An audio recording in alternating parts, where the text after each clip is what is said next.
From the battles fought to the words unsaid, through heavy burdens, the paths we tread. From the songs we sing to the fears we face, we find our strength in shared embrace. Voices rising, hearts awake, through every moment, the steps we take. Discuss the pain, reflect the fire, transform the dark, lift each heart higher. Courage to converse, a bridge to start, healing the world, one open heart. An open heart. From the battles fought to the words unsaid, through heavy burdens, the paths we tread. From the songs we sing to the fears we face, we find our strength in shared embrace. Voices rising, hearts awake, through every moment, the steps we take. Discuss the pain, reflect the fire, transform the dark, lift each heart higher. Courage to converse, a bridge to start, healing the world, one open heart.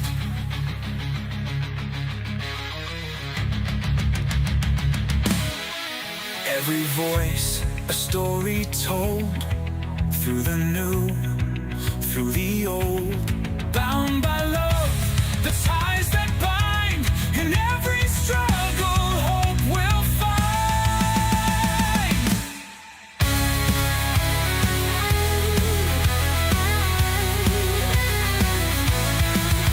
Discuss the pain, reflect the fire, transform the dark, lift each heart higher. Courage to converse, a bridge to start, healing the world, one open heart. An open heart. Welcome to Courage to Converse, where we discuss tough topics, reflect on personal experiences, and explore paths for growth and understanding. Before we dive in, I want to acknowledge that some conversations may touch on sensitive or challenging issues.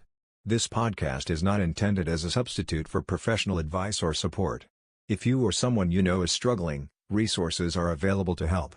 In the U.S., you can call or text 988 for the Suicide and Crisis Lifeline, or text HOME to 741741 to reach the Crisis Text Line. Remember, our goal here is to spark meaningful conversations while fostering respect, understanding, and personal growth. So let's get started. All right.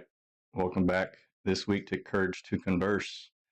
Oh, Jojo, you got a green shirt on, so it's seeing right through it. Oh no. You're transparent. Uh-oh. Yeah. Looks pretty funny. So this week we're going to be talking about our mindset, right? Because the title is called Mindset Matters. Are you a problem solver or problem dweller, right? So are you the ones that are going to be sitting there solving problems, or are you going to wait for other people to solve them for you? So before we get started, Jojo, you got anything to kick off this topic for today? Well, if we're talking about like the winner mindset versus loser mindset, a lot of this begins through the formative years with childhood and everything like that. Like you're talking 5 years old to about 15, 16 years old, where they're most impressionable. This is where they learn to become young leaders. They're the ones who, run their little pack of friends and things like that. Those are the winner children, right? And it all goes by the way that we are raising the children. Then as they become adults, if they're the leaders in their friend groups and things like that, they go on to be leaders through high school. Healing the world, one open heart. All a mindset. What do you think that mindset starts from? Them learning to work for it, earn every step that they take. Right. Anything that's worth having is worth fighting for, working for, and things like that, striving for. No matter, you could be born with immense disabilities. If you live in a mindset where I know that it's never going to get better. If I don't fight for the things that I want, if they tell me no, I'm going to work harder to make sure that that's a yes or as close to it as I can possibly get. Are you going to lay down or are you going to do something? Right. So that's what I wanted to talk about a lot today, is what are you doing when the struggle happens? Oh, that box is open up there. Oh.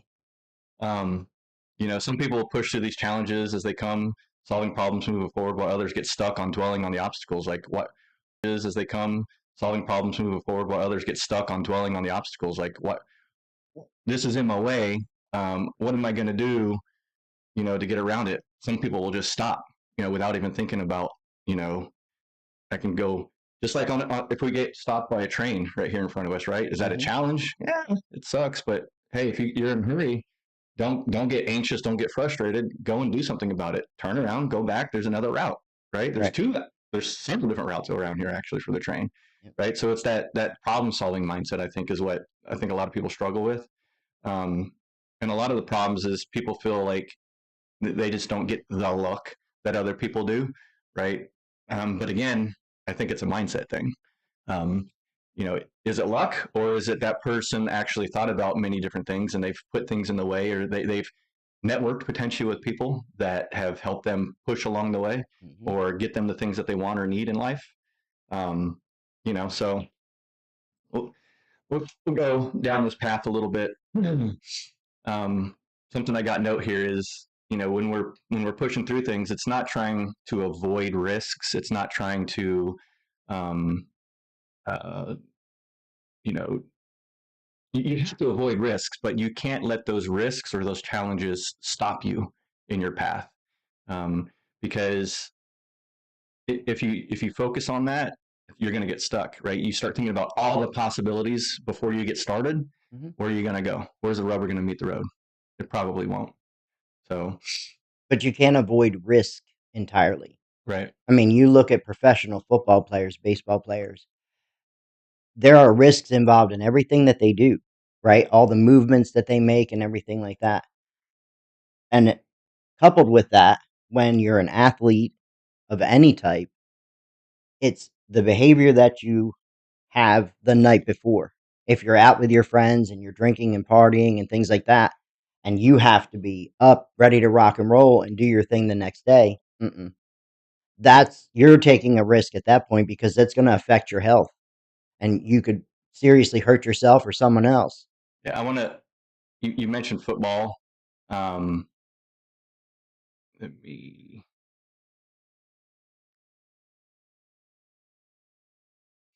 You mentioned football. You have a lot of people that are very successful in football, right? You have a lot of kids that sit the bench, right?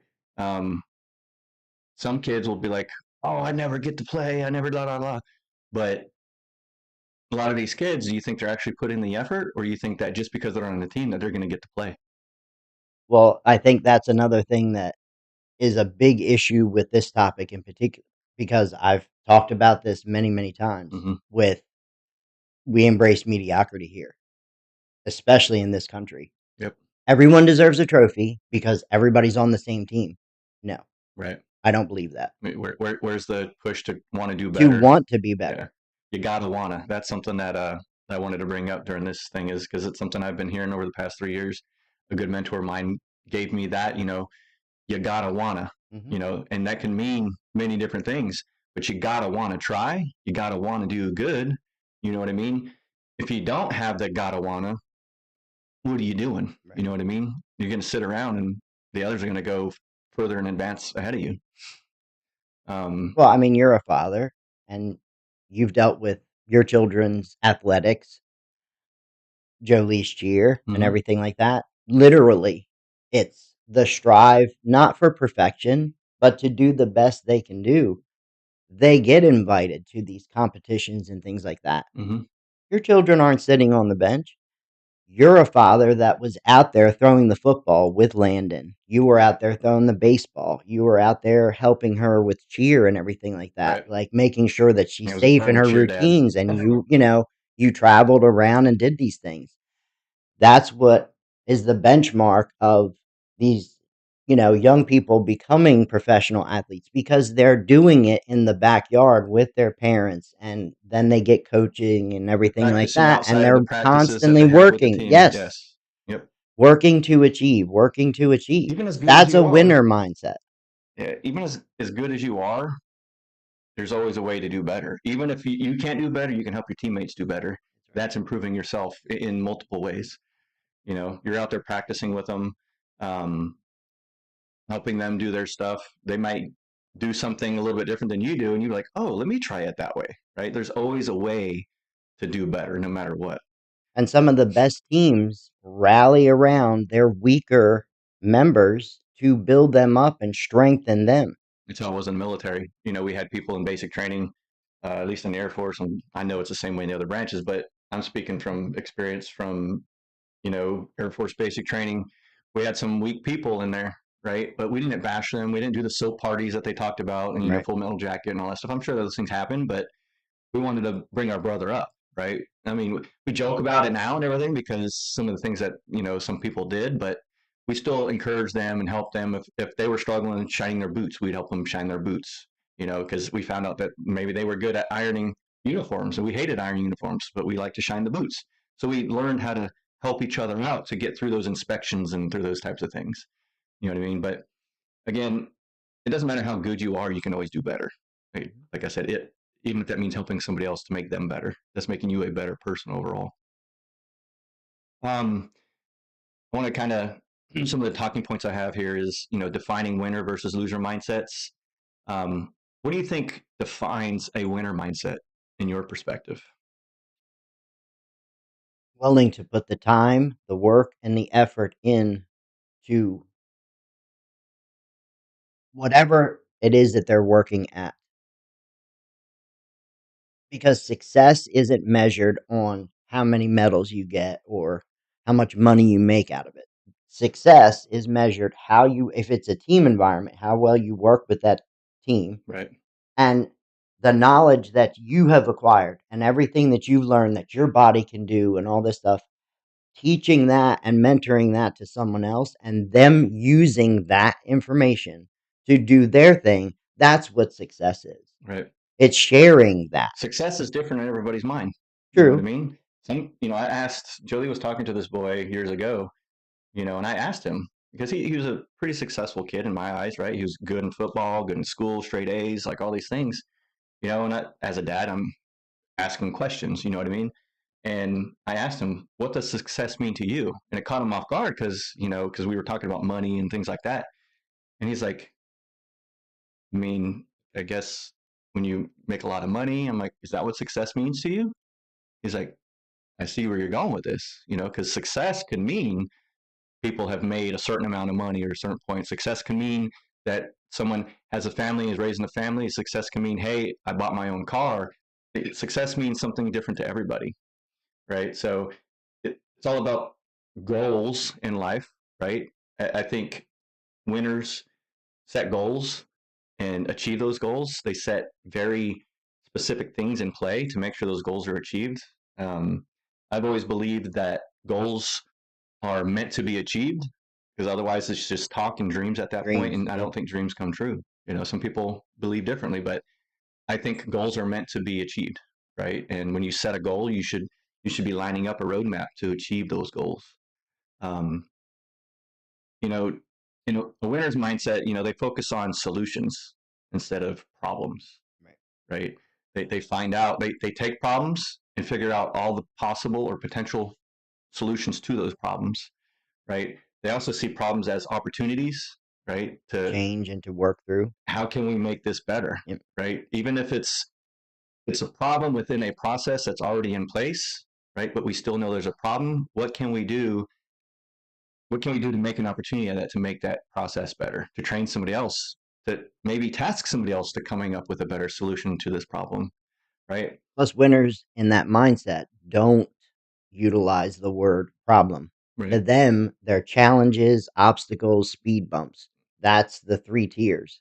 And there could be a mountainous one, but normally a winner will say, we're going to get the drilling machine and we're going to drill straight through this thing. We're not even going to try to fight climbing it. Right. unless it's necessary. We're going to just drill right through it. You gotta be able to acknowledge risks and challenges and move through them, and take things as they're presented, right? You could take them for face value, and just that, like, what have I experienced something similar like this? How have I experienced something similar to this? And what have I seen? What have I done? What have I seen other people do? Or maybe it's something you've never seen. Well, you can sit down and draw your plans out. Think of, like you said, there's a mountain in front of me. We could drill right through it. Or we don't know how deep or wide that mountain is, right? Maybe we can climb around it or over it. Or we have a drone. Can we fly over? Like, it's putting all those tools using those tools to our advantage. And I believe that winners also, they will act no matter what. Right. They're going to try something. Yep. They're not gonna focus on the unknowns. They're not gonna focus on uncertainties. They're gonna do something regardless. Right. And we're calling this winner and loser mindsets. This is, it's a perspective, right? This is our terms and things, right? This isn't meant to say that people who don't do these things are losers or anything like that, but it's understanding that you can move forward in life, right? Be successful with a positive mindset. Even if there's something negative going on in your life, a positive mindset can make the world a difference. You know what I mean? And sometimes it's easier said than done, like getting up early. Like, I struggle with that. Like, I don't want to get up, 5, 6 o'clock in the morning. No, I don't have to be to work at that time. Right. However, I could probably get a lot more done in my day, in my life, if I did get up early, especially on the weekends. So it's taking action, Another term would be leader follower, because we have a lot of that too, that right. You see a lot of. So you say leader and follower. Do you think a good leader leads from the front or leads from the back? I've heard this 2 different ways, positive on both sides. See, I like the leader that stands right in the middle, surrounded by the team. You know what I mean? Mm-hmm. Where everybody is on all sides around right. the leader. You know what I mean? If you put them straight in the front, they're instantaneous target, and there's not enough coverage to protect. You know what I mean? Or guard. Right there, dead in the center, you're in the trenches with your people. Right. You know what I mean?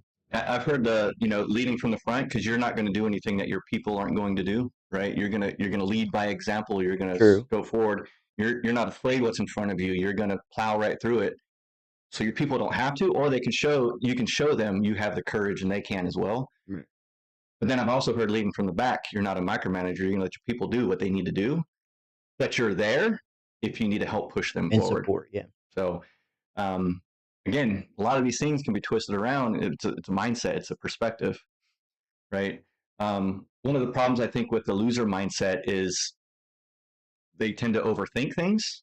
They think of all the problems that they can run into. Mm-hmm. They worry about the what ifs, what's going to happen when. The shoulda, coulda, woulda. Yeah, and like without moving, like the winner mindsets, winners are going to act no matter what. Right. Is it the right action? Maybe. Sometimes it isn't. And sometimes it isn't, but you can, as long as you're still moving, you can work around those movements. Right. You know what I mean? Because sometimes it's, I'm going to do and then ask questions later, or answer questions later. Because I'm going to be questioned as to why I went ahead. The game Connect 4. You're constantly moving in that game. Yep. You might make a move and you're like, oh, that was bad. But you can think ahead and strategize. Oh, where's my next move, right? You should always be thinking of that next move. Just like chess. Yep. I think people with a loser mindset, they fear failure, right? Failures should be an opportunity for improvement, right? Those are learning experiences. Mm-hmm. There's nothing wrong with failing. And if you don't fail, you're probably not a very active person, in my opinion. I had a manager when I was in the Air Force active duty over in the Azores.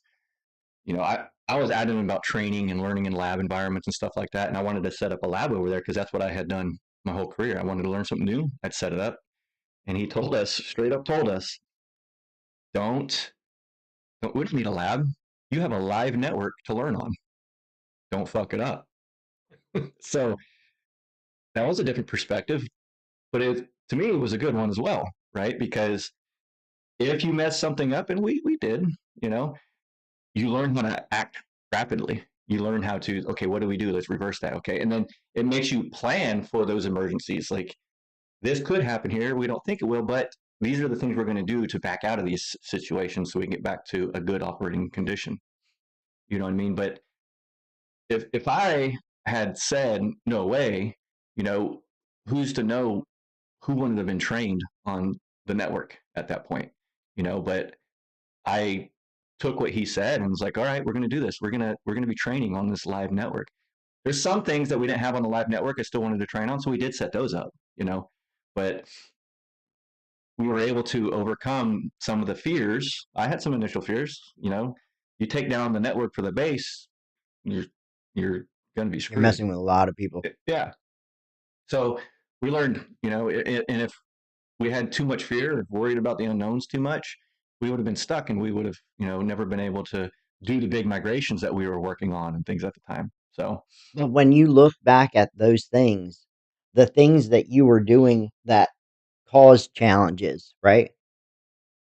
That also was a learning tool. What if we were cyber attacked or something like that, and something similar to that was happening? You had already figured out, well, we went that route, and this is what happened, and right. this is how we reversed it and fixed it. So that could have been prep. It gives you real life, real world experiences under your belt, So, and I think, like it says here, if people focus on those things, these potential problems can stop their progress, right? Especially if they don't, if they think about it every step of the way, how much time are they wasting? Right. Right. Take action, move on, and learn from any of the mistakes that you learn along the way. You might not make any mistakes. Be like, oh, that was a huge success, right? And what you took from that learning experience, you can apply to many other things in life. Loser mindset also has that defeatist attitude from the very beginning, and they're very pessimistic. So there's a whole lot of negative energy on that side to begin with, and putting all that energy out there is only going to feed negativity back to you. Right. So you're going to find nothing but negative results because you're overanalyzing these things. When you start putting things into action, you're not confident in it. So you're not going to give 100% right. to it because you're not confident that it's going to work You're effectively. Too focused on all the negativity. It could be what ifs and things like that. And then God forbid it doesn't work at all. Well, why am I even doing all this? Well, you've already wasted how much time, and now you're piddling with it instead of going ahead, moving forward, and just constantly working it to make it work. Now, have you ran into challenges? I was just thinking about this, or I guess situations, not challenges, but where you have a bunch of winners and a bunch of losers on the same team. You have a losers team and a winners team. Do you think that's a problem? Well, we're like attracts like. So the winners are going to gravitate more to the winners, and the losers are going to be comfortable with it's all about comfort. A lot of the loser mentality people, the B, C personalities that are more introverted and stuff like that, they're the ones who are not going to have as much of that winner mindset. So they're going to want to hang with each other. You know what I mean? Without really talking a whole lot. Right. Winners, we just, the A personalities, we're just going. And we bounce ideas off of each other. We also will butt each other's heads a whole lot. That's where I was going with this, actually. Like the losers will be, I call them the followers. They're going to be more, well, it depends on what you think. Well, if there isn't a winner in that group to take leadership, they're literally going to bounce this around 16 people back and forth. Well, you should take it and, run with it. And it's no. Right. There's somebody's got to step up somewhere. That's But then you exactly have where a I was going whole with it. team of winners, and it's like everybody wants first dibs. Too many Chiefs, not enough Yes, Indians. exactly. So it's always a good mix, right? And we talked about this during the haunt and stuff, where we're storming, norming, forming, and performing, right, with a new team. There's always that cyclical phase approach of forming a team. You're gonna get everybody together, right? You're gonna have the natural divisiveness of the winners, the alphas, the betas, all those mindsets of people that can get it done and will get it done, and those people they'll do it. You just got to tell them what to do, Right. And so you're going to going through that, and you're going to have a lot of conflict during those forming stages, right? Storming, forming, and then you start norming, and everybody's we're starting to jive together, and then you're performing. It's a repetitive thing. We got this. We know what we're doing every single time, right? But I think having a good mix of the two mindsets helps make a great successful team, because those people who don't have the confidence and stuff like that, the losers is what the betas, or the followers that you're saying. I like to have several of those people on my team, right? Because they have it in them. Mm-hmm. Sometimes they just need the help to find it, right, and make it happen, right? They see you do it, and I've always been a good adamant believer in learn one, do one, teach one, right? Because you're learning it, right? You're learning from somebody else who knows how to do it, or YouTube or whatever, right? And then you're doing it, right along with them, and then you're teaching somebody that thing that you just learned and did, and they might ask questions that you didn't know about, so you get to learn together, right? So I think that's why a lot of teachers like to teach, honestly. I know that's why I like to teach, networking, and like anything that I do in life, I actually like to teach. And sometimes my kids hate it because it's like a lecture, well, I'm trying to teach you, you know what I mean? I want you to be successful, and I'm telling you how I know how to do it. I've done it this way, or I've done it this way. I see you're struggling, try this, right? Well, what about this? Well, this doesn't work. Just keep trying different things, right? Yeah, don't give up. Never give up. No. That's also a follower mindset, or a loser mindset. Like, you give up before sometimes you even start, or before sometimes you even give it a try. They always say, if first you don't succeed, try again. Well, sometimes you have to try, and don't stop. You know what I mean? But don't keep trying the same thing over and over. What do we call that? And expecting different results? Insanity. Well, think about a hurdler. You're just not running track. You have to learn to get your lead foot above that hurdle and ensure that your knee and your back foot do not catch that hurdle. One, you get penalized for knocking it over. You may not trip and fall at that point, but those are things, that's an added dimension to that, right? Right. How many of them, in the process of learning, got all tangled up and fell and broke their leg and did this and busted everything and blah, blah, blah. They're not going to bloop, bloop, bloop, every one of them, right. The first, 5 to 15 times they try this. Right. It takes time to perfect it. But if they stop, I fell, I hit my knee, I'm done. If they do that, then, how can you give up that easily? Right. And people do it all the time. And they do it at work. Well, you get thrown off of a horse, or you get kicked. I've had both. Just because it's not the horse's fault. 9 times out of 10, it's the rider's fault, right? I've had a horse literally run back to the barn, trying to get back into the barn to eat, right? Because she was tired of it. She didn't want to ride around anymore. So she just tore ass back to the barn with me on her.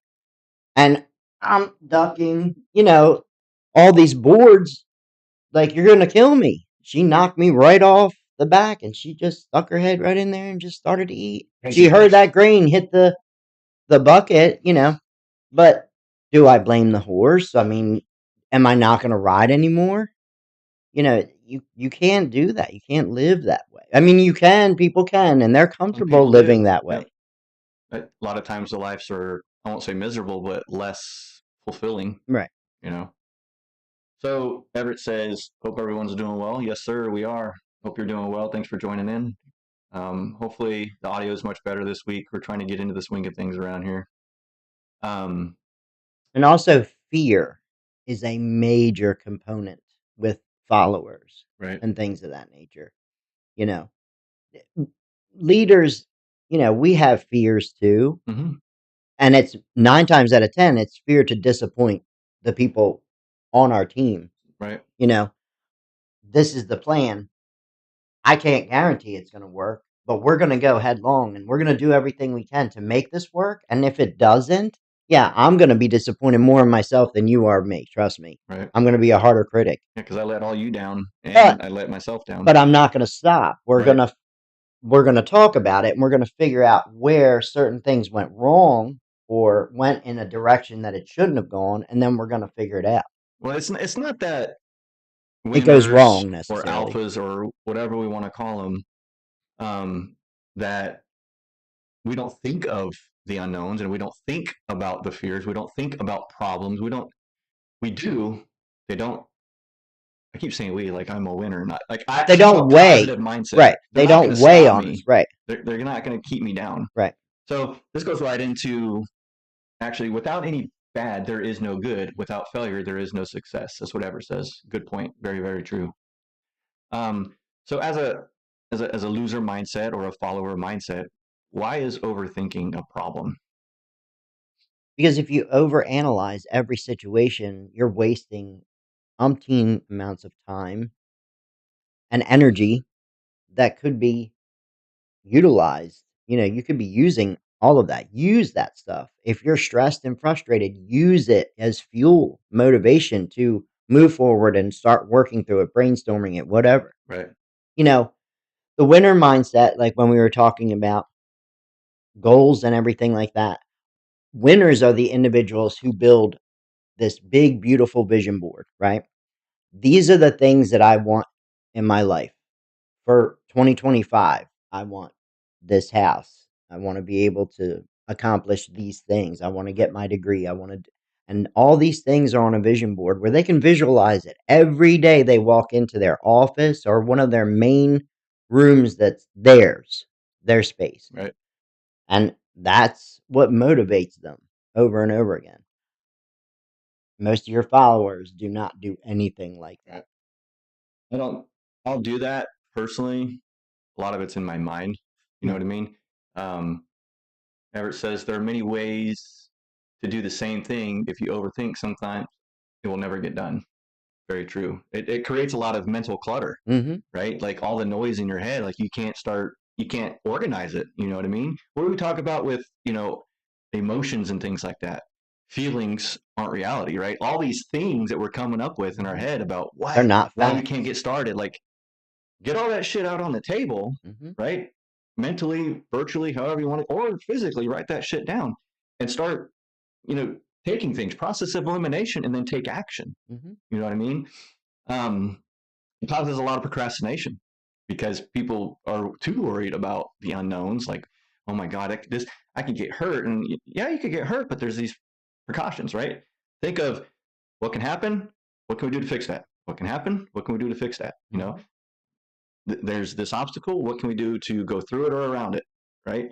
And this doesn't mean that we are the ones that have to do it. Sometimes we have to help and enlist others to help as well. Right. That's also part of knowing, a winner mindset's going to be like, I'm not capable of doing this, or I know it's harder for me to do this versus somebody that's on my team. Right. Let's brainstorm together and maybe work together.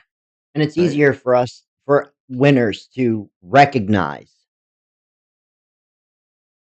I don't have all the tools myself, or I don't have the team that I need. I need people with me. Right. But the overthinking thing, the best way I equate this when I explain this like to Peanut and stuff like that is I want you to think of your sink drain. The water is not going down. It's not going down. It's not going down. But in that overthinking, you literally are clogging your whole drain up in your brain with all this information. And 9 times out of 10, it's misinformation. It's misleading you to your solution, right? Right. Facts. It's building this big old maze that you're trying, and everywhere you turn, you're turning into one of those walls that you have to turn around and work your way back out. Go in there, get the snake, drain it out, clean it out, and then the water drains. Stop thinking about 15 ways of doing it. Stop thinking about 15 ways it's not going to work. Right. Focus on, this is what the task is. These are the things I know how to do to start the path, to get it rocking and rolling. And if I do need other people, they're a phone call away, or Yeah. I just have to yell over to so and so and they're Right. going to come over and help. Yep. But don't sit there and think, oh, it's not going to work anyway, no matter what I think. There's a lot of things we've said. We met in August, right? And we've said this several times. Stop talking about it and do something. Yep. Right. That's exactly how this podcast started, right? I was nervous. I still get nervous before everyone, but do it. Stop talking about it and do it. We've applied that concept to so many things, and look how much we've gotten done, right? The other night we're preparing for this event for St. Patrick's Day, and JoJo started cutting things, and my brother was out there cutting things, and we got to a point, and then JoJo's like, "Well, we could do that later." I'm like, "Well, we're already here. Let's just do it." Right. In the dark. In the dark. We had flashlights on our phones. And that wasn't me not having the winter mindset. It was, it's dark and you're getting twisted all up in briars and all this shit. But we learned. Yes. Right? We learned that what we were capable of with the team. The tools that we had too. Yeah. Right. My brother's like, "Oh, I can't see. Well, let me do it. I could see better. Like, give me more light." And Chuck was pulling things, and then JoJo was doing this, and we got it done, and we got it done way faster than we initially thought we would.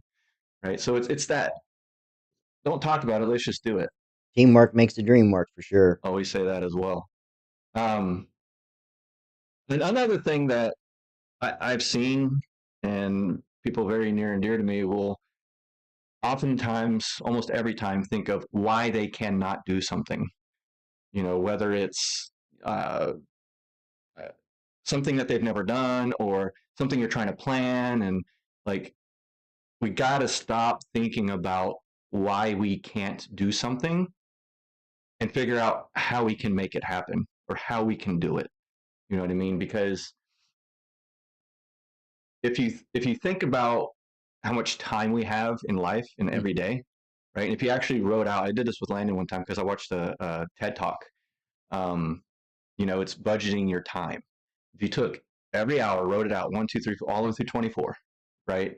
And how many hours do you sleep on average? Shade that out. Okay. How many hours do you work in a day? Shade that out. How many hours, are after that? You realize you got a lot of time to do things, right? So we make time for things that we feel are important, right? Whether that's friends, family, events, all of that, right? We make the time. We can easily find time to do these things, right? But if we're immediately saying, "Oh, we can't do that," without even thinking about it, you've already, like, how many people have you disappointed or shut out because you're thinking of why you can't or how you can't do it, right? But if you slow down and just think about it, well, yeah, we could do that. I mean, we got other things going on. Like, okay, yeah, I could wake up earlier and do this before I go do that, right? There's plenty of time in this world, in this life of ours, to do a lot more than we think we can, right? But on the other side of that, we stay pretty busy. I'm a pretty busy guy. Work, the haunt, the nonprofit, the podcast, kids, everything going on, right? Sometimes we got to slow down and listen to our body, listen to our spouses, things like that. And it's hard to balance all of these things, but we can do it. You know what I mean? I do it easily. Sometimes it's more stressful than others, but these are things that I feel are important, so I do it. You know what I mean? Well, it's just like the old saying, can't, never, could do anything. Can't, never, could. It's not a can't. It's you won't. Right. That's what you should say. I won't do it. I don't want to. You can do it. You choose not to. Right. Is it that you can't, or you don't want to, or you won't even think about trying to do it? But right? what is the I can't?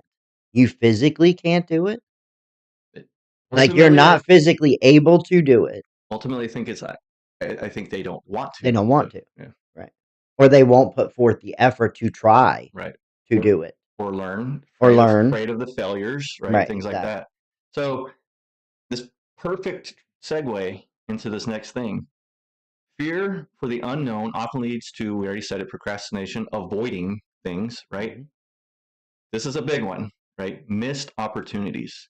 Imagine how many times people have missed a very good thing in life, whether it's an experience or a gift or something that you didn't know about, you missed. Could Mhm. have been a very positive thing in your life because you didn't do it.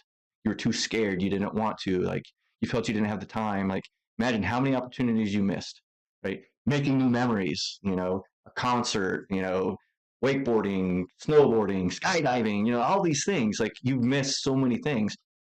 I want to go skydiving. It scares the shit out of me thinking about it, but I know in the end it would be fun. You know what I mean? I look at the odds, right? People have died from skydiving, but the odds of that happening are very low, right? Bungee jumping, it seems very scary to me. I think the odds of that happening, of it breaking or falling or going too far, are more common than someone dying from skydiving. But, you know, we have to think about these things, but don't get stuck on them. You know Right. what I mean? Again, we make time for the things we think are important. It's just Um, like camping out. I talk about that too. If you're upset, you're scared, you're frustrated, whatever, or you fear the unknown or anything like that, it's okay to feel that for the moment, but don't light the campfire, set the tent up, get the sleeping. Don't camp out in any of those areas. You know, you feel it for the moment and you start working yourself back out of that. right, Because the longer you stay in that, it becomes permanent, right. and it's definitely not Potentially healthy. missed opportunities. Big time. So let's think about this: planning versus worrying.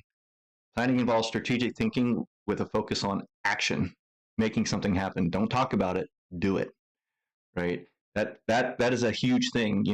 If we talk about this thing, iron sharpens iron, all the time on the podcast here. We talk about it here at in our life and everything. If you can help somebody in your life and encourage them to stop talking about doing something and make them do it, just tell them that. Stop talking about it and do it. You know what I mean? That's important. You'd be surprised at how impactful that is. Mhm. They might take it offensively at first, but you're doing it to encourage them. Um, and you're trying to help them achieve a goal that in their mind, they think it's a goal. But if they're not making or taking action on that, it's not a goal. No, it's It's, just words. it's lip talk, It's lip all service. lip service. So if you feel someone really wants to do something, make better for their life, and they're talking about all these things, hold their feet to the fire. Call their bluff. Stop talking about it And just and do it. do it. You'd be surprised. You, you'd be proud of yourself if you got someone to overcome those fears or those unknowns or things like that just by those few little words. Stop talking about it and do it. Now, Joe, you've been working in the business setting for a long time, and I'm sure you've heard this saying: plan your work and then work your plan. Mm-hmm. Right? Yeah. You were talking about planning, right? And that's a huge thing with the winner mindset, the alpha mindset. You know, when the task is at hand, we instantly start brainstorming, start working a task. It's just like when we were talking about prepping for the shenanigans, Shamrock escape. Immediately, it's let's talk about what we want for the Mm-hmm. design for the flyer, and then let's talk about the games that we're going to have. Like, that's planning, planning, planning. Look at the ideas that came out during that planning time Exactly. on the remote call we had with Jennifer and everything. It's just like, I got an idea. Oh, that sounds good. Writing it down. Yep. What about this? Oh, that'll work. What about this? Oh, what about this and this? Right. Let's put these things together. Let's twist it a little bit. Right. But that follower mindset would be sitting there going, "Oh, I don't know if people will be receptive to that, and how are we going to build that? Are we going to have enough time?" There's no such thing as a stupid idea. Right. I mean, just because you can throw an idea out there, just because they didn't use your idea doesn't mean it wasn't a good idea. Right. You know what I mean? Like we said a little bit ago, Jojo and I have thrown things together where we're like, no, let's take a little bit of this and a little bit of this, put it together, and it's like an amazing idea. You know what I mean? So don't think that you shouldn't speak up because you don't think they're going to take your idea, or they think it's going to be a stupid idea or something like that. Don't be afraid to speak up, right? At work, oftentimes I'll say the squeaky wheel gets the oil, because there's a problem and we got to fix the problem, you know. But if the problem's not known well enough, maybe it won't get fixed, right? So if you keep talking about it, kind of like stop talking about it, do something about it. If you keep talking about the problem, you're going to become the squeaky wheel, and people are like, why does this keep coming up? Like, because it's a problem. Let's fix this, And just because it's a problem as well, this is another thing. Just because there's a problem doesn't mean you have a solution either, right? Right. You can know there's a problem. Be like, hey, have you guys seen this before? Like this should be better than this. And then you can get the right brains together to brainstorm and make things happen. You know what I mean? And we had that happen recently as well. What was that? With everything that we had collected with the donations and stuff. Like everybody talked about it. Oh my gosh, all this stuff is, here in the garage. We've got to get this stuff to where it needs to go. Right.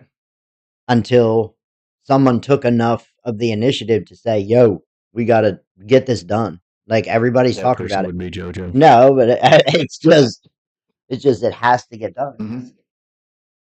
Because that's another thing, out of sight, out of mind. Right. When we just talked about it like 2 weeks ago, but it's out of sight, out of mind. Right. You don't realize everything else is around it too. That was decorations and stuff. So it's like, well, what is in that? Yeah. And then it's like, oh, we forgot that stuff's got to go. And that's one thing that we've done. We have the haunt that we do. We take like 75 volunteers, right? I think that's, if we counted all of them, there's about 75 people. That's a lot of people, right? All those people have good ideas. They might not think they do, right? But if they don't speak up, they'll never have a good idea. You know what I mean? Like, because it's not known. It's kind of, some people are like, well, it wasn't recorded, so it didn't happen. Right. So if you don't say it, the idea never existed. You know what I mean? And just encouraging people to come out of that mindset, because some people, they've been shot down so many times in their life that they don't want to speak up, right? Because they had the wrong people, the wrong mentorship, the wrong family, the friends, just shutting them down, telling them they're stupid, their eyes are dumb or whatever, but a little bit of encouragement will go a long way. So we talked about planning versus worrying. Planning involves strategic thinking with a focus on action, like we talked about. Worrying focuses on negative outcomes and hypothetical situations, creating self-doubt, right? Hypotheticals, right? You're hypothesizing on things like, well, if I do this, then this is going to happen. And then you start getting that cyclical mindset of, oh my God, oh my God, oh my God, I can't do it because, I've never done it. And you're going to get stuck. And how much hypothetical is based on fact? It's just like feelings. Feelings aren't facts. Hypotheticals aren't facts. Right. Hypochondria is not fact. What about? I just had something on my mind and I lost it. Maybe it'll come back to me. Pappy says, often worry of the unknown can be caused by the people around us, not always maliciously, but out of not wanting to see us fail. Pappy, Tim, if you can rephrase that so let's see, often worrying of the unknown can be caused by people around us, not always maliciously, but out of not wanting to see us fail. So you're saying people around you cause you to worry or make you worry, make you scared of things, because they don't want to see you hurt or they don't want to see you fail? Is that what you're trying to say? Because I definitely see that. Amanda has been scared of a lot of things in life, but a lot of that I think comes from her grandmother. Her grandmother has always been scared for her and understanding she's her grandmother, right? She doesn't want to see her hurt, see her, she doesn't, nobody wants to see their kids fail or grandkids fail or anything like that. All right, he confirms. I understand that completely, 100%. Um, don't go out in the rain, it's wet and all that, Right. don't shower in a thunderstorm, you're going to get electrocuted, all these things, but again, think of the opportunities you could have had or you may have missed because of those fears. Right. Driving out in the snow, a lot of people were, I was not telling people to go out driving in the snow or anything when we had the storm or anything, because it's not, it's not safe or anything, but we had fun out there, beautiful, we missed, a lot of people missed a lot of those things because they were scared. But I wasn't nervous when I went out and drove. I had to go pick up Jolie and stuff like that, but it was beautiful out there when I drove. I took the precaution. I've driven in the snow before, so I thought of all the things, along the way. Obviously don't go fast in the snow. Don't drive in areas where it's obviously icy, because a lot of places you can see were driven already, turned into slush, and it froze over. So drove in the fresh powder. You know what I mean? Thinking of those things. Had a lot of fun going there, picking up Jolie, slid around a little bit intentionally. It was fun. But don't get stuck in the mindset of fear of the unknowns, because it'll stop you from a lot of things. Fear is the mind killer. It is. It's just like from Dune. If you've ever seen Dune, fear is the mind killer. He was terrified to put his hand in that box. And yeah, it hurt like hell. But when he took it out, there was nothing, right? Fear is the mind killer. It will stop you from doing anything and everything. Right. I believe that's the devil right there. Doing everything you can to... Linen's car's good now. They just got back. Oh, good. To stop you, to block you, and everything like that. And I'm not saying all followers feel that way. Right. Many of them do have positive mindsets and stuff like that. They do not have it built into them to speak up enough to want to be a leader. Right. Necessarily. You know what I mean? Some people don't want that I guess center of attention or focus on them or anything like that. And there's nothing wrong with that. But then again, don't be afraid of that. You'd be surprised at what you're capable of doing. Right. One thing, Amanda, we went to the beach several years ago. I forget, the kids were little, maybe 2 and 4 or something like that. But we went parasailing, right? Getting towed behind a boat on a big parachute and all that. Mm-hmm. She was deathly afraid. Like, she's so scared of about anything like that, right? But dude, I'm telling you, when she got on that boat, you could see, we had pictures of it, like literally she's like so scared. And then the second her feet lifted off and she felt the parachute pick her up, instant smile. Oh my God. Whoa! And she freaking loved it. You know what I mean? If you can just, I get chills thinking about it, right? It's like, if you can get over that fear and just stop talking about it and do it, mm-hmm. You'd be surprised at how much fun your life could be. You know what I mean? And to be successful, right, you gotta wanna fail, you gotta wanna try, mm-hmm. You gotta wanna win, and you gotta wanna learn, right? All those things are a big picture to be successful. But you don't win by not trying, right? You can lose by not trying. You can also lose by trying. Oh, yes. But was it actually losing? If you take a learning experience from it, right? Did you lose? You may have lost the game by points or something like that, but you won experience, you won knowledge, you won, the involvement, right? So take all of that, take it to the next one, right? Take it to the next one. Mm-hmm. So I think there's nothing wrong with self-doubt, but you can't let it overtake you. You know what I mean? Fear. You can't camp out in it. Fear will kill you. Yeah. Everett, just like me and the motorcycles never fear, but it's not if it's when and how bad. just like me and the motorcycles, never fear. But no, it's not if it's when and how bad. You're talking about there's two different types of riders, those that have gone down and those that are going to go down. It's true, Mm-hmm. right? It's one of the reasons I quit riding, especially around here. This area was not built, these roads were not built for this many people. And there's a lot of crazy drivers. I wasn't worried about crashing myself. I was worried about someone running into me. Right. You know, and there's been too many wrecks on motorcycles and too many fatalities that I was like, I love riding my Harley. I love going around and all that. Jolie loved it too, but I wanted to not go out that way. You know what I Right. mean? So I sold it. But it was nerve-wracking to ride a motorcycle, especially I've ridden dirt bikes and all that stuff back home many, many, many times, and I've ridden street bike stuff. But when I got on that Harley for the first time, it was different, than riding a dirt bike and all that. Big old boy. It says, same as business and life, can't worry about what can or will happen. That's right. Well, you have to think about it, but you don't have to worry about it. That's why you get insurance, right? One of the reasons you get insurance for, because you could fail, something bad could happen. But if that's all you focus on, you're gonna take longer on the job.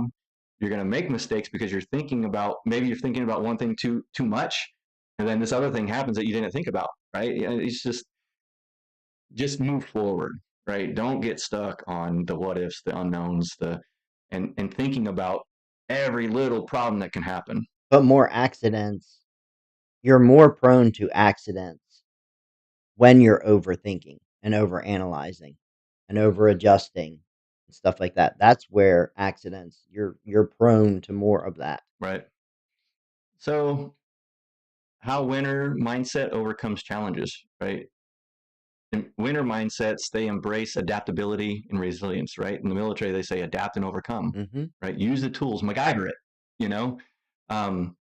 Problems are inevitable, right? But they're solvable. They can be worked around. They can be fixed. They can be overcome. What do you think about that? Like adapt and overcome. Oh, absolutely. How But do you we have apply to that do to that in life? life. We have to do that in life too. You have to learn to adapt and overcome. It's just like getting your driver's license. Not everybody passes that test the first time, Right. or even practicing and stuff like that. You run over the cone like 3 or 4 times until you get it, or you scrape the rims trying to get close to the parallel parking. You know what I mean?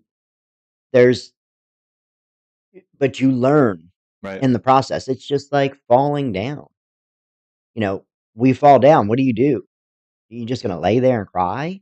Hell No, you've got to get up and you got to dust yourself off and you got to keep it moving. yeah. Right. You can lay there and cry until somebody comes and, picks you up and bandages your boo-boo. Sometimes you need that. Yeah. Sometimes you have to. Oh, yeah, sometimes you have to. If you break both of your legs and stuff like that, you can't get yourself up that way. I get it. But in general, Right. when we just trip and fall, you got to just clean yourself off and go. Yep. You can't just lay there. So I think last week, back behind us, this is a green screen, right? We had it in the other room. We moved everything to another room because it's a much more comfortable layout. I can look directly at JoJo and the other guests now. And last week, these green screens, the room, the way where they were, I had to adapt. There was a problem. I didn't get frustrated, like, trying to fix the problem was frustrating, but I stapled the two green screens together and I taped things from the wall and it And the stuck up, ceiling. and nobody would have known any different. You know what I mean? It worked. I could have dwelled on it and like freaked out and all that stuff, but move on, right? If worst comes to worst, we don't need the green screens. Get rid of them, move on and do something else. Mm-hmm. So it's just being able to think on the fly, right, as well. Like sometimes you have to. It's like driving, if you focus on, oh shit, there's a deer there. What am I going to do? You can plow into the deer. But if you're like, oh, like I can react in the blink of an eye, slow down. Should I swerve? Should I not swerve? Is the deer is he moving? Is he looking at me? Like, what are the chances of this? So you got to be able to think about those things. Mm-hmm. It's no different than any other problem in life. You have to think about it, take an action. You know what I mean? And sometimes that action is plowing right through it. Just get it over with. So prioritizing action over perfection, learning from mistakes instead of fearing them. So that's a very good one, right? Just because we're moving forward and making something doesn't mean it's going to be perfect. We can take action, make something happen, do something, and then work on making it better later on. So we're not stuck, right? I think a lot of the loser follower mindsets, whatever we want to call it, will focus on, well, yeah, but all the little details, this and that. We got to have, we're going to build a house. We got to have a window. We got to have a door. We got to have trim. We like, no, the basics of a house are the walls and the ceiling, right? And a roof. Really, it's just, Yeah. Well, yeah, roof. I said ceiling. But that's the basics of it, right? You don't need that trim. You need windows, but you could put a covering over it technically. You know what I mean? So it's that type of mindset. Like, you don't have to have something completed or perfected. You could always improve on it, right? Even if your house is perfect and it's built and all that, you're looking at it and you're going to go, damn, I wish I would have, So now that you see that, do something about it, right? We can still do that. So we talked about some real life examples already. So share some stories of how you overcame adversity by maintaining a winner mindset. I kind of mentioned one with the green screen thing, right? It was last minute, all that, overcoming that. Give me an example that you've had, with a winner mindset that you've had to adapt and overcome, Probably when I first started playing tennis. I started later. My parents didn't have a whole lot of money. So they put me in all those smaller things, that they could afford, like karate lessons and soccer and stuff like that, because it was cheap. When I was getting into junior high, I knew I was told you don't need to play football and stuff. And I played football with my cousins and stuff like that, and they would, knock me all over the place and stuff like that, which I would knock them around too, but I didn't have the drive to want to be out there doing all of that. Right. So it wasn't your thing. I got into tennis. It's a more expensive sport with, the equipment and stuff like that. So my parents were like, "Ooh, I don't know about that," but I wasn't sent to camps and things like that. You know what I mean? So I had to learn from the ground up. I had no one around me in my neighborhood or anything like that. No, there were no kids in my neighborhood my age either. So everything I learned was through school and then high school and everything like that. And I had to learn to come up from JV and work my way up through the ranks and everything like that. And several people, had said, "You're shorter, you know, yeah, you may be fast and stuff like that, but you're you're blocky, you're not you don't have a tennis player build. You're not going to be, you know." Right. And every time they would say that, I'd be like, "I can outserve you though. What are you talking about?" And that's how but I played guys that were, 6'2", and they would clean the court with me. And they would say, "Why do you want to, like, we just demolish you?" I'm like, "Because that's how I'm going to learn. You're going to ace me 5 or 6 times, 7 times. When that 8th ball comes, I'm going to get a racket on it. I may not return it in, Right. but I'm going to get a racket on it. And if I can start doing that, I can get my timing down." And that's the adaptation. So your failure, you're losing, Right. but you're taking that experience and turning it into a positive. And it becomes adaptation. You start to adapt, and then you adapt your game, and you get stronger in your game that way. But if I hadn't gotten out there and let them whip my ass, week in, week out and stuff like that, I wouldn't have hit varsity in the first string of varsity my sophomore year. Right. My freshman year, I sucked it up, and I did end up on varsity in second doubles, but then I went first string from the rest of, and then through college. Right.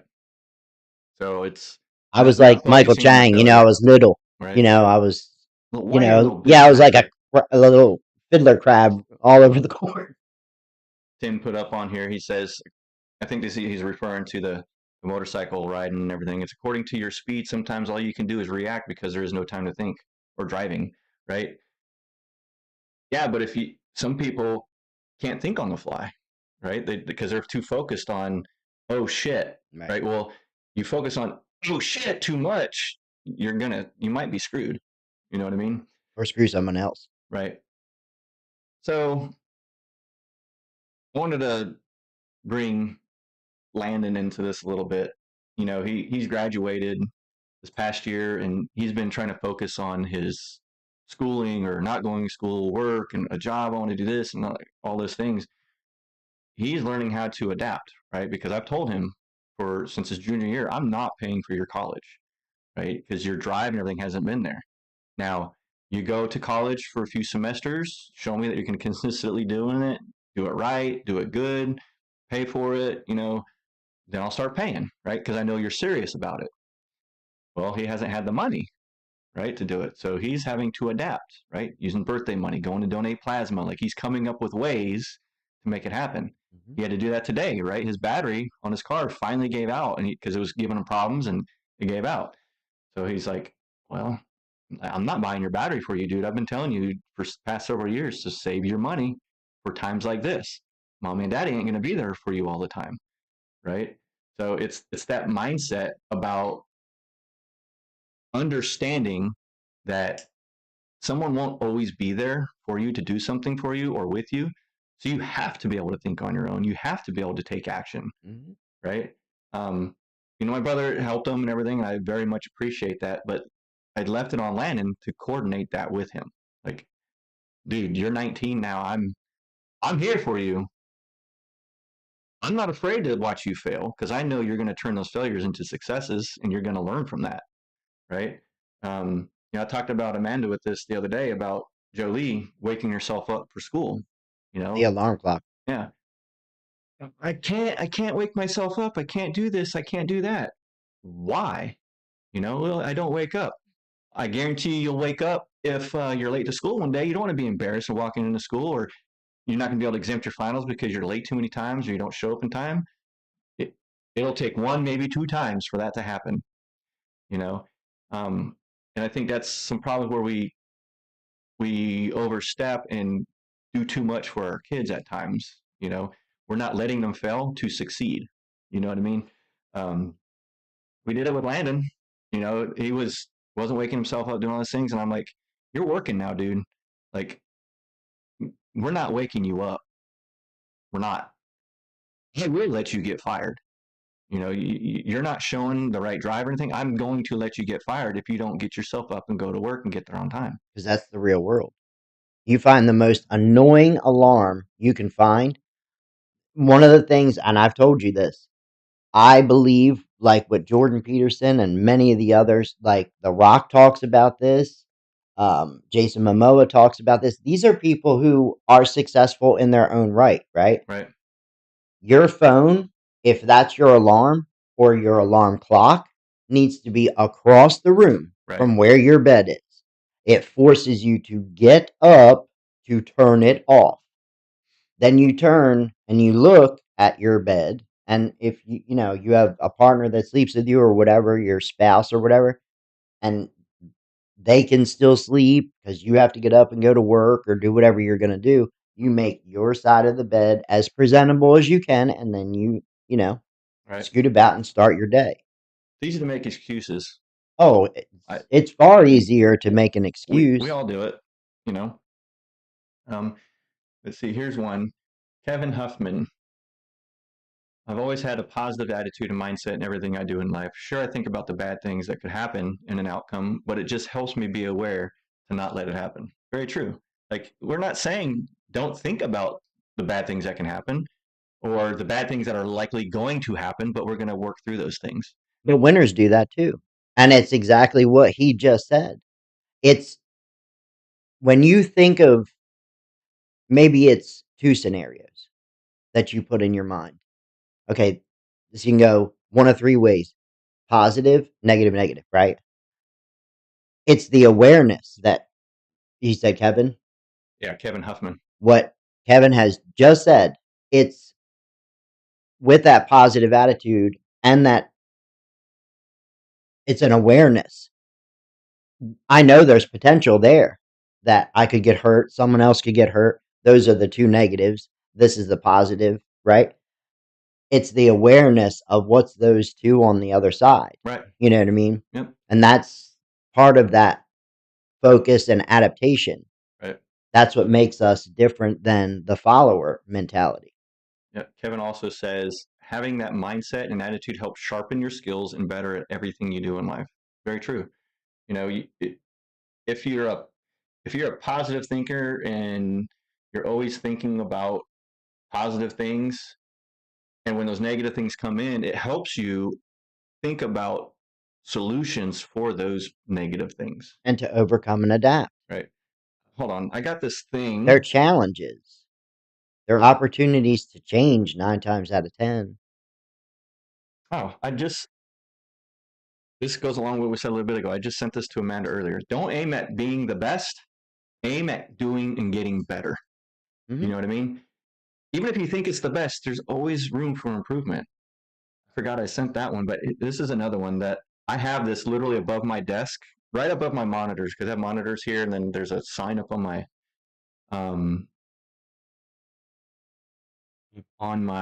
wall. Let me find it. But basically, it's a reminder, right?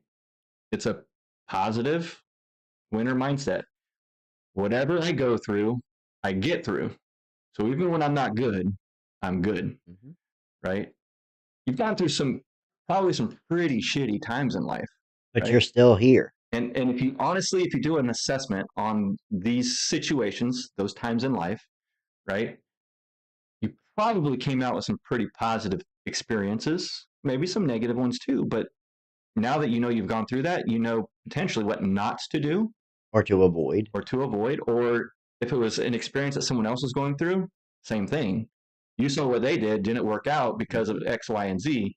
Don't do X, Y, and Z. Do A, B, C instead. Or don't be around individuals like that caused the Right. drama or issues or whatever the challenges that you were having to face. Right.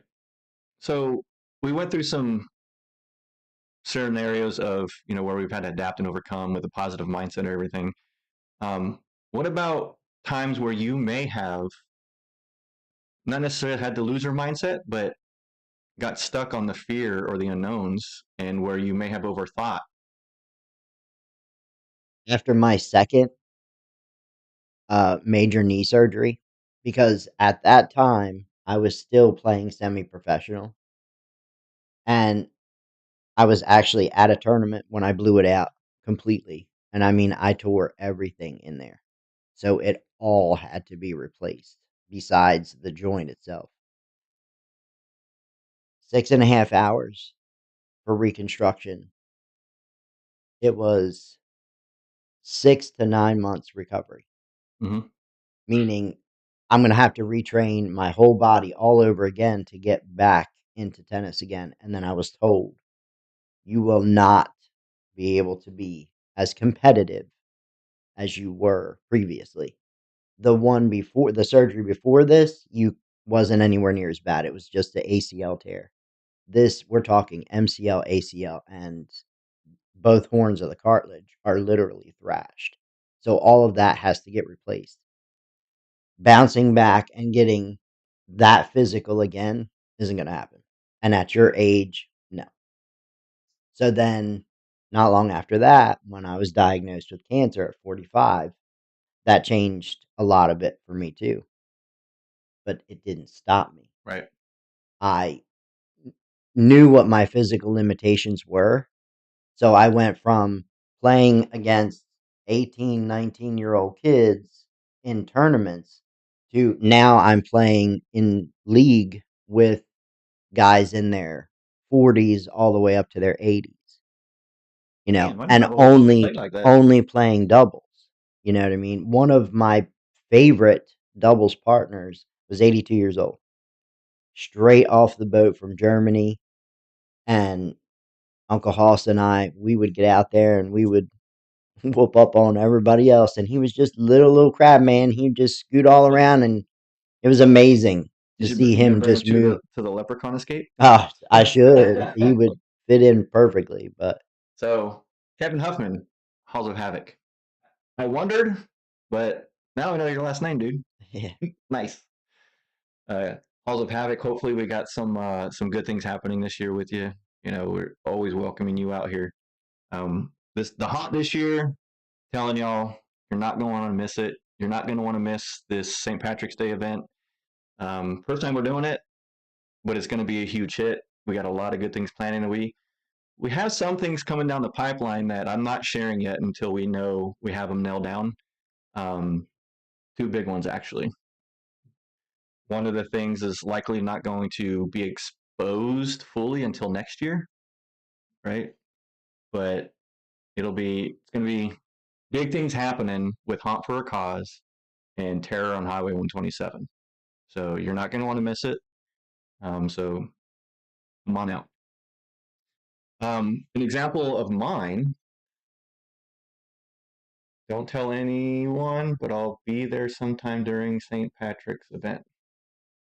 Well, you just put it out there. Really, Everett? Come on now. Okay. Here, I won't tell anybody. I've been trying to I'll talk blast to it him out and there. work it out. Um, Damn it, dude! I didn't even say anything. How are you gonna tell me not to tell anybody and blast it out to the public? One of the one where I've focused on the you focus too much on what if this goes wrong, right? Is starting my own business. You know what I mean? Um, when you have a full-time job and it's good for you and then you're successful and all those things, but you really want to go out on your own, it's hard to leave something that's for sure, right? At this point in my life, it would be very hard to start my own business and go off fully in doing it. Because, you know, we do well and that unknown, right? I have told Amanda though, if I got laid off or something like that, we're gonna struggle for a while because I'm not going back working for the man. We're gonna make ends meet some way or another. Um, you know, but I wish back in 2012 I would have done it. I do have a side business, you know. I don't do anything with it really. But I started that side business to do some work at a college in Macon, right? And there was a job that I could have had doing nursing lab simulators. I got an in through a manager of mine. His wife worked out at the college and they did a nursing lab simulation. I did that and she got me in with the main company that provided the dummies, you know, the CPR dummies, and they do blood. They're real dummies that do everything, right? Well, she got me hooked in with them, and then they were like, "We want you to be our sole provider to do the iPads, the cameras, the speakers, like all these things." And I got scared, right? I was very nervous. So we went up to, I think it was Georgia College. We went up to Carrollton. We went up to Atlanta. Did a couple like bids and everything there, and something stopped it. But they were like, "Oh, we could work around this. We'll do a sole provider letter and you can come in and do this for us," you know, because they have to go out to bids. But they wrote something to where they made it sound like I was the only one that can do it, right? Really wrong on their part, but they could have done that. But I couldn't. It was too scary doing it all on my own, all of that.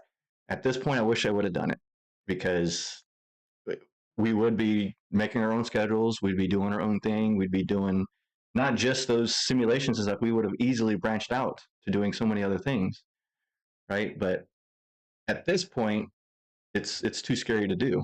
You know what I mean? So there are times, even if you feel you are successful and all that, there's times where fear will overcome. You know what I mean? Fear is the mind killer. You know, but you have there's things to weigh. You know what I mean?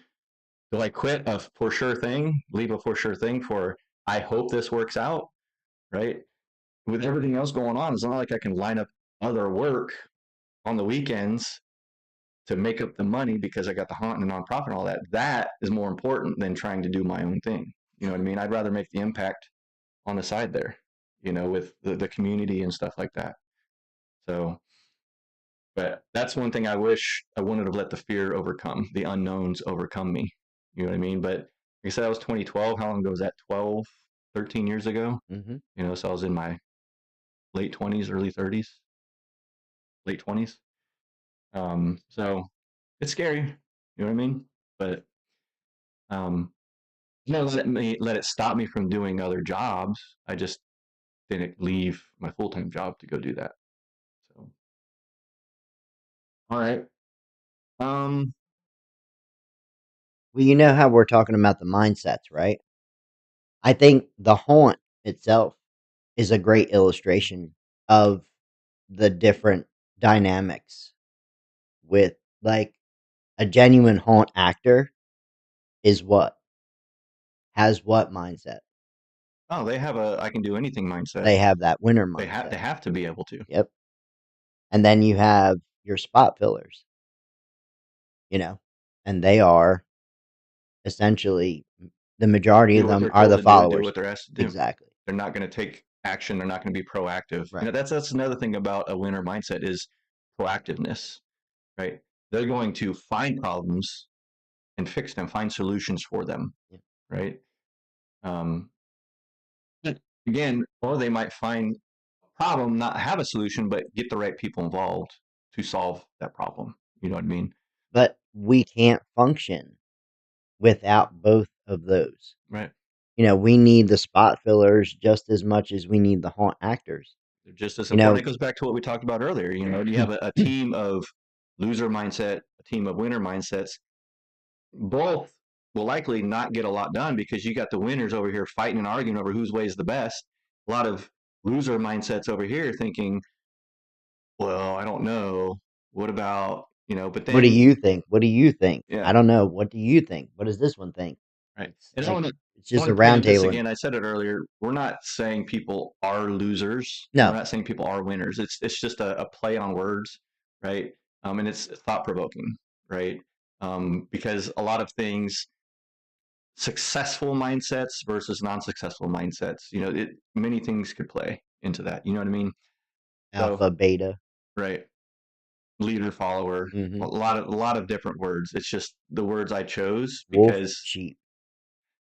it just makes sense to me. And the big thing is you gotta wanna and stop talking about it and do it. And just do it. Yep. So words are just words without action. Here's a few practical tips on how you can shift your mindset. Can you name one? Practical. Mm-hmm. How can you change your mindset from, oh my God, I don't know, I can't do that, to, oh, I can do that? You literally, instead of sitting in that negativity, you literally just flip that switch in your mind and just, but you have to tell yourself, and it takes time to get yourself out of those patterns of behavior, because most of the time it's a pattern of behavior that you've developed over time. It's learned. Yeah, exactly. And you've adapted your life that way. So it takes time, but at some point, you have to stand in front of the mirror and the switch has to click. I've got to change this mindset of mine. If you don't do it and aren't proactive to do that, it's not going to change. Very intentional, very literal, deliberate, very conscious action. effort. Yep. So stop thinking of problems as problems. Take them as opportunities to grow or change.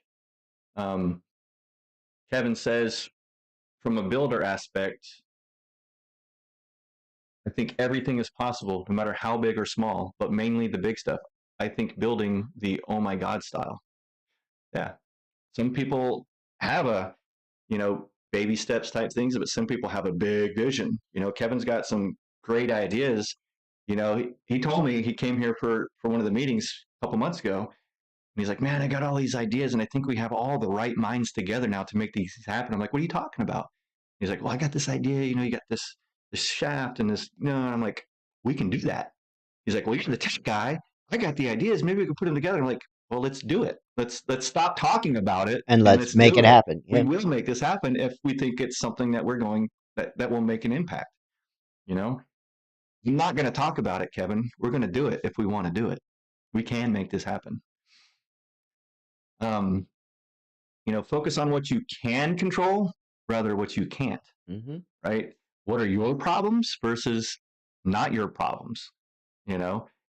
Don't think you can solve other people's problems. Don't focus on their problems. Focus on what you can control. There's a lot of sayings out there, but one of them was like, God, help me focus on the things that I can control, those things that I cannot, because that alone will get you stuck as well. Mm-hmm. But I think it is a very conscious, literal change in mindset. You have to force yourself. And if you see somebody struggling with something, go back to it and tell them, stop talking about it, do it. Right? That continuous push and drive might get them out of that hole that they're in of, I can't do it, I can't do it, I can't do it, to instead, I think I can, Kevin says it's going to happen. Damn right, brother. It's going to happen. But see, it goes from I think I can to I know I can. And I did. And then I did. Yep. Look at what I did. It wasn't perfect, but I can. Then you start thinking about, oh, I could have done this. Well, let me do that next time. Right. Or And let then me you apply fine tune this it to the next thing. You know what I mean? And it's a snowball effect. It's a positive mindset thinking process that gets people their momentum going. Practice mindfulness to reduce anxiety about the unknowns. Again, very conscious, literal effort. You have to want to do better. You have to want to learn from it, right? You gotta wanna. And this big one here, we're huge about this here with the Haunt family and everything. Surround yourself with people that have a positive mindset, who encourage and take action and hold people accountable, and stop talking about it. Do it. Do it. Stop talking about it. Do it. So we talked about a lot of these things here. Three of the biggest things that I wanted to mention here, we've already talked about, but one of them is stop thinking about why you can't do something or how you can't do something, and figure out why you can and how you can do something. If your immediate response to anything or everything is, I can't do it, you're right. You're right. You're 100% Yep. right. And I always tell I tell Peanut, I've told Amanda this too. I heard you say I can't. That means you won't. And that's okay. And then I usually walk out of the room. Yep. Because the conversation's over on my end, because I know you're capable. I know he's capable. With, us taking, Amanda out with us and stuff like that. We go shopping and stuff like that. I know you can. Come on, let's go. She said that's actually what's helped her quite a bit. Let's she goes just out with go. y'all, Let's and go. the past couple of weeks she's been doing a lot better with it. And she's made an effort, these past couple of days she knows she's got to do it. She wants to do it, so she's doing it, right? And she's changing her Motivate mindset to get her back to the gym and stuff like that. Let's get your strength back. Let's get you rocking and rolling again. Get you out of the house more. See yourself. You'll encourage yourself and motivate yourself by making those little steps. And you need to see yourself where you want to be. Right. So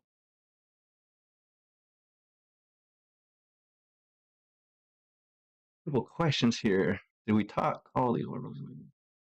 Can overthinking ever be productive, or is it always hinder process or progress? I've never personally seen it beneficial.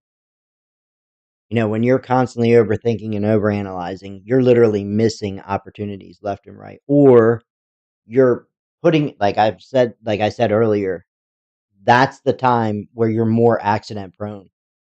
Right, because you're too because focused. you're too hyper focused on so many factors that could come into play that you miss a finite piece that makes that happen. How about from a team perspective, right? From an individual perspective, I can see how, overthinking can easily hinder progress. But I think on a team, having an overanalyzer and overthinker could help think about those things that the others don't. You know what I mean? Bringing those problems, those situations to light. You know what I mean? But 9 times out of 10, it's situational, and you only need a couple of them. If they're hitting you with 15 of them, it can hinder your whole team's progress. Right. And I think it helps, you know, being able to have like a project manager or something like that in a team effort to make sure we don't get stuck on those things, right? Or allow those people to put it out on the table, not necessarily slow progress of a meeting or a project or something like that, but putting them out, laying all those things out on the table, right? And then picking out the realities, the facts, oh, we should be thinking about this because of blah, right? Um, something as simple as we wanted to have a bonfire, right? Well, we didn't think about telling the insurance that. Well, if something we had a bonfire and it wasn't included in our insurance, someone gets hurt, we're screwed, right? So Amanda's friend was like, is it on your insurance? I'm like, I didn't even think about making sure it was covered on the insurance. So we don't need to do the bonfire. Let's just count that out. You know what I mean? So someone who can and does think about all those things, I think could benefit in a team environment. Maybe not as an individual, maybe as an individual, but if they focus too much on it and that's all they do, definitely hinders progress. Well, the one job that I've always said I would rather be a trash man than have this one job, and that's a risk analyst. That's all they do all day long for insurance and stuff like that. And like they literally have to look at every possible angle that shit could go south. That That could be, could, that would that mess could with my mind. kill your employees. You could set them on fire. Like all this, like that's what they do, and that has got to be one of the most depressing and But aggravating also a jobs. good thing to have It on the is a team. beautiful thing to have Yeah, if you're gifted in that. And that would have to be a totally different winner mindset I to be think that able would to be. do that. Yeah, I can That's a think about all lot. those things, but maybe they do think about all those problems, all those situations, but they also have quick reactive fixes for them as well. Well, that's basically what they do. They Mhm. analyze the risk and should teach the avoidance techniques Right. Yeah, and we do stuff we like do that. that in security. You have to look at all your security risks, all your digital risks, and things like that, and Mhm. what are the likelihood of this happening, right? What's the potential of it, and how risky is it? And then you come up with a risk score that tells you, you know, we're just really worried about it because we got all these compensating controls in place to help mitigate those risks and things like that. Or we don't have anything to protect it. This is an adamant thing, an imminent thing going on right now. We have to fix this now, right? So, And see, in the insurance world, risk analysts really haven't been around since 70s on. Before that, there was they believed obviously that there was no real reason for it hmm. for that position, and now it's a very lucrative position to have. We kind of touched base on this a little bit, but how does surrounding yourself with the right kind of people with the right kind of mindsets benefit or impact your mindset or your life at that? Well, and like we've talked about stuff like this before. I I personally cannot be surrounded by all A personalities because mine competes Mm-hmm. and I'm competitive anyway. Not that I need to compete to be heard or anything like that. It's the point of when I'm trying to like figure things out and stuff on my own, and I've got 5 other people over here who are telling me how to do it, that throws my game off. Right. I don't want to surround myself with all followers either because they're You're picking up all the usually slack. right. Exactly. I'm the one that's got to fix everything for them, and Right. all the stuff that they can't do, See, meaning I they try to won't. enable them to, like, not give them the solution right away, Right, but what have you tried? right. Don't come at me with, hey, what did I, no, come at me with, hey, I'm having problems. This is what I've tried. Like, if you haven't done that, go try. Well, it's just like showing the kids something that they haven't done before. Okay, you put the spatula in your hand, get the pot, this is what you do, and I'll guide you through it, but you're physically doing it, Right. you know? That's where the accomplishment is. If Well, I make it and then you eat it, right. well, I'll wash the pot. Okay, but you didn't learn how to make it. Well, we've said this before too, like as a parent, as a brother, sister, whatever, like there's nothing more powerful or nothing more prideful of watching your kids succeed and learn something and do something on their own. Mm-hmm. They grow from that and you see that, hey, they're like, I've done this. That makes you proud, Mm-hmm. right? Because they're happy and they're proud of themselves. Even for Amanda, like when I see her do something, overcome something, like I don't want to say it's like a proud father moment, but it's a proud husband moment, Mm-hmm. to see her overcome something that I know she struggled with, but she's doing it. Like she's proud of herself. That naturally makes me want to be proud for her, right? And it shows naturally, you know what I mean? But with the constant like giving up, not trying and all that, that's just as discouraging Mm-hmm. as the other is encouraging. You know what I mean? They're both natural effects, right? And surrounding yourself with the right people, holding you accountable, right? Iron sharpens iron. Stop talking about it, do it. Like these things, like they matter. They make a difference, right? We talked about it with my brother. Like I used to be an alcoholic. Well, you can get to a point where you could say I was an alcoholic. He said I am an alcoholic, and I kept telling him why. You can get to the point. But I understand where y'all's viewpoint last week was like you're an alcoholic. You're always an alcoholic, right? However, you can say you may not be active. Right. You're an alcoholic in recovery. Right. So you're identified that way. I didn't think of that. Right. But me constantly the mindset like I understand you're struggling with this, but you can get over this. Mm-hmm. You can get over this. Like surrounding yourself with the right people that are going to do that and knowing that they're going to do the same to you, it snowballs. You know what I mean? It gets bigger and better and like just it's a good mind. It helps you get in a more positive mindset. We've already talked about these things. So there's a couple things I do want to talk about. Be that person in life that is going to encourage the other person and convince them that they can do something, right? Even if they say they can't, ask them why do they think they can't. Encourage them and let them know, yes, you can. What's stopping them? Yes. What, like, if you have to, like, write it on a piece of paper in your mind, whatever. Why can't I do this? Right? Fear? What are you scared of? All right. Why am I scared? Like, you can analyze these things. Don't overanalyze them, right? But if you know this person can do it, encourage them, right? Help them get rid of those fears, right? The next thing I want to challenge everybody with actually, is find something that you have made an excuse for on your own, for yourself, that is preventing you from doing something. My challenge is going to be, I'm going to do my alarm clock thing. I've told you this for weeks now. I want to wake up earlier on the weekends, especially. It's been over a month. Right. So this is what I'm going to do. I have an Alexa device that we use on our alarm clock. Amanda's probably going to be very upset with me because she likes that Alexa alarm clock, but it's too easy to tell Alexa to stop and go right back to sleep.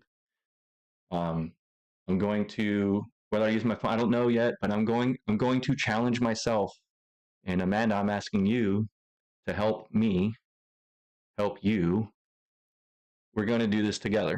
And be accountable for each other. We're going to be accountable for each other. We can do this, right? Stop talking about it and do it. I'm going to set the alarm to where I have to get up. Hopefully I don't convince myself to just sleep through it, but prove to ourselves that we're capable of doing this. I'm challenging everybody to do this.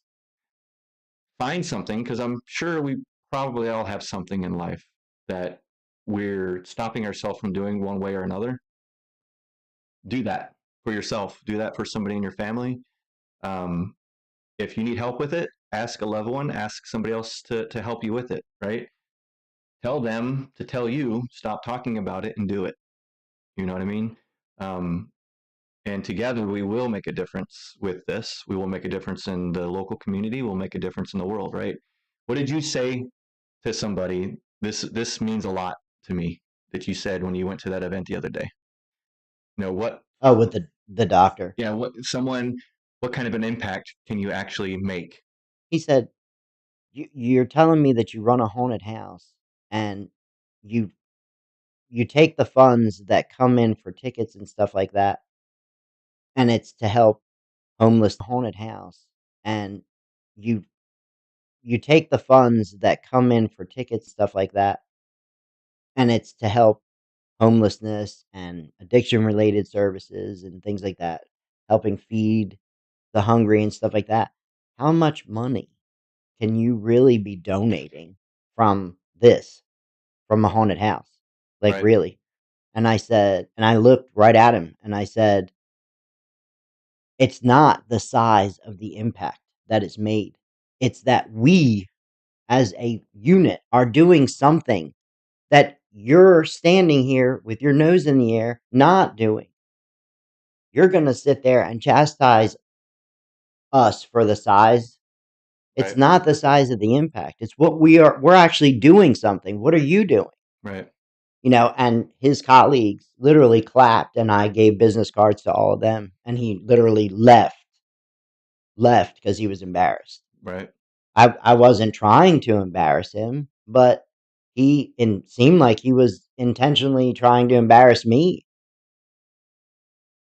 Kevin because says I wasn't in a shirt and tie or anything like that. And I'm but like, wow. the other part is if we are we going to solve world hunger with what we're doing on this podcast? No, we're not. But we know we've already made a difference. And if we keep going, we'll probably make a bigger difference.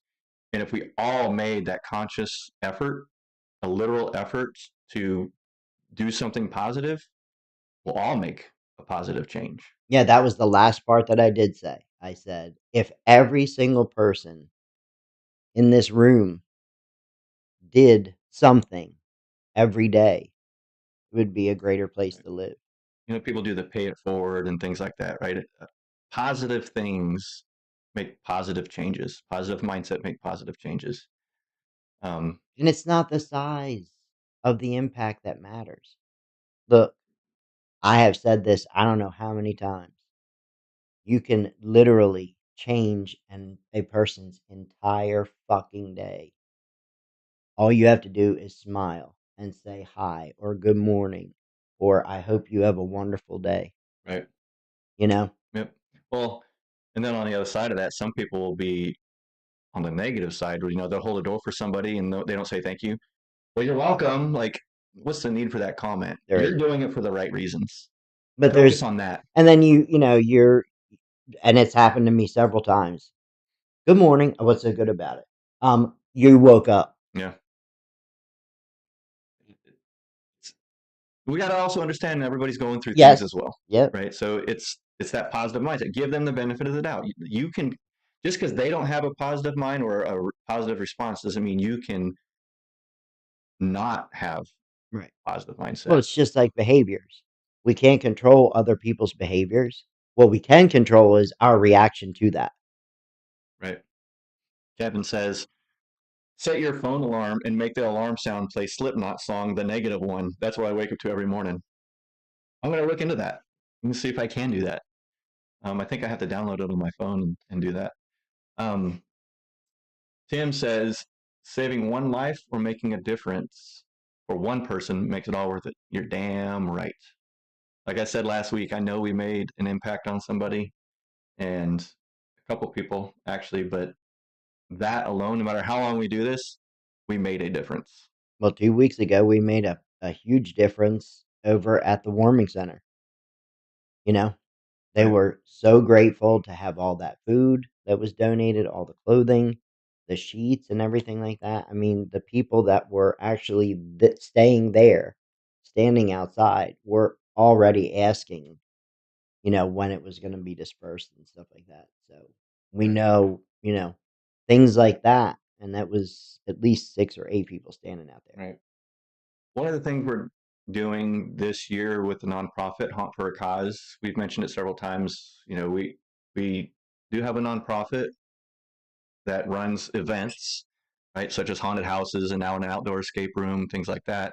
But one of the things we're wanting to do, and we're not going to talk about it, we're going to do it, is get all of the local nonprofits together. Tanya did this last year, but we're going to do it a little bit differently. We're going to kind of do the same thing, get them all together, but it's going to be on a platform, right? We're all going to, all the nonprofits, all the local businesses that want to make an impact, that have money, that want to donate and help the community, things like that.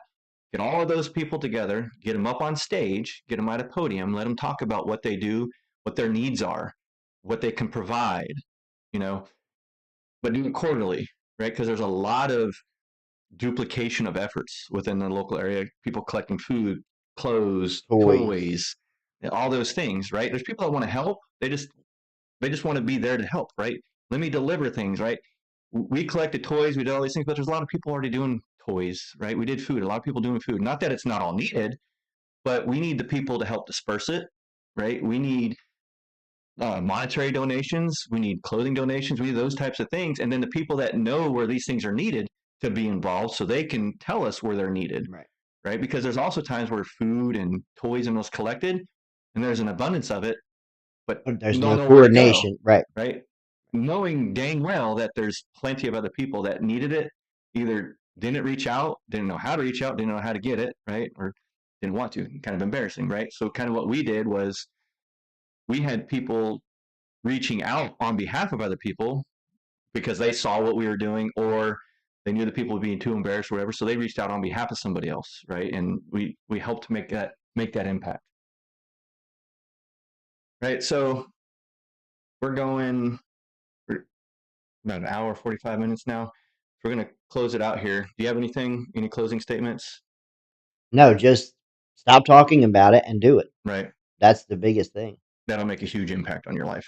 And a positive word. That's all it takes. Right. As always, this is not meant to be a professional counseling service or anything like that. We do have a disclaimer that we bring in the podcast and then we exit with the podcast, and we also end with a song that's very relevant to the conversation that we had today.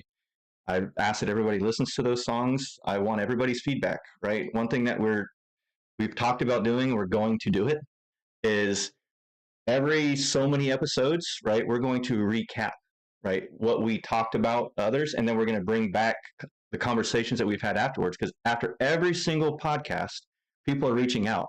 Hey, that was a great podcast. What about this? This and that. So there's things to follow up on. The conversation has continued beyond the podcast. So we want to recap I forget what we called it. Do you remember? Circle back. We're going to circle back to the previous week's topics, the past 5-6 weeks topics, and just talk about it. It'll probably be a much shorter version, right? But we're gonna start that after the current series of podcasts that we've already laid out.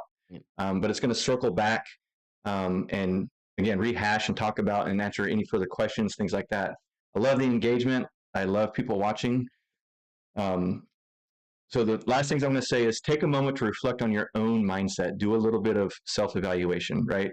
Are you focused on solving problems, or are you dwelling on them, right?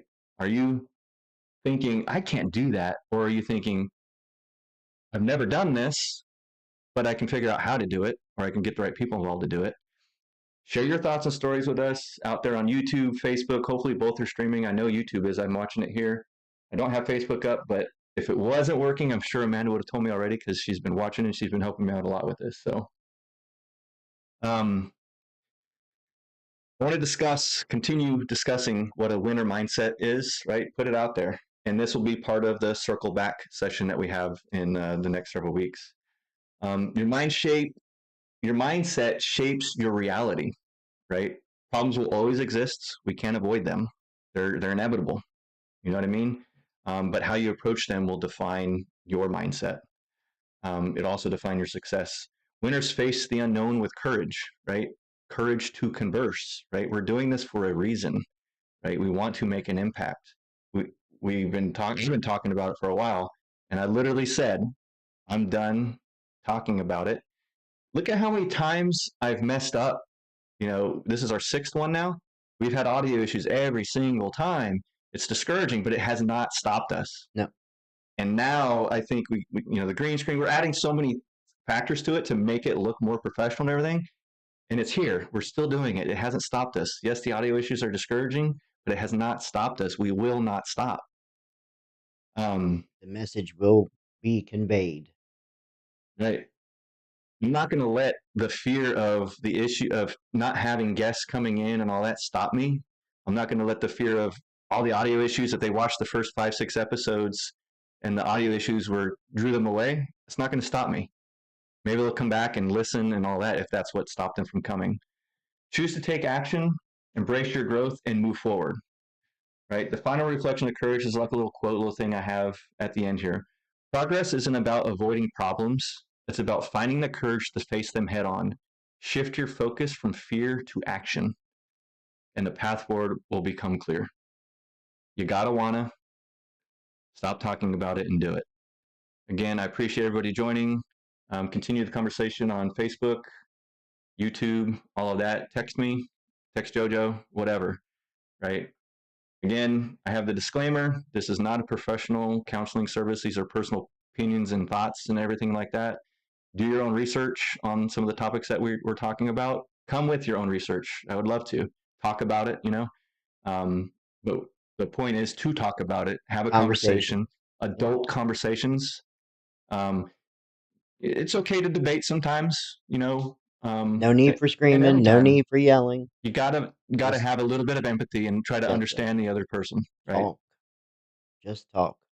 So, here comes a disclaimer, and please listen to the song right afterwards. We'll talk to y'all. Have a good night. Thank you for joining us here on Courage to Converse. Our intention is to discuss tough topics, reflect on personal experiences, and explore paths for growth and understanding. I want to acknowledge that some of these conversations may have touched on sensitive or challenging issues. This podcast is not intended as a substitute for professional advice or support. If you or someone you know is struggling, resources are available to help. In the U.S., you can call or text 988 for the Suicide and Crisis Lifeline, or text HOME to 741741 to reach the crisis text line. Remember, our goal here is to spark meaningful conversations while fostering respect, understanding, and personal growth. See you next time.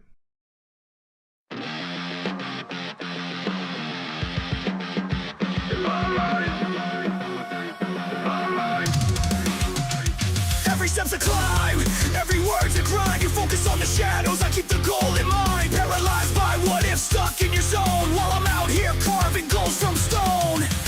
Do you rise when the fire burns, or sit and watch as the world turns? Push or pause, the choice is yours. Through the pain, I'll break the doors. Fear won't stop me, doubt won't win. The battle's fought from deep within.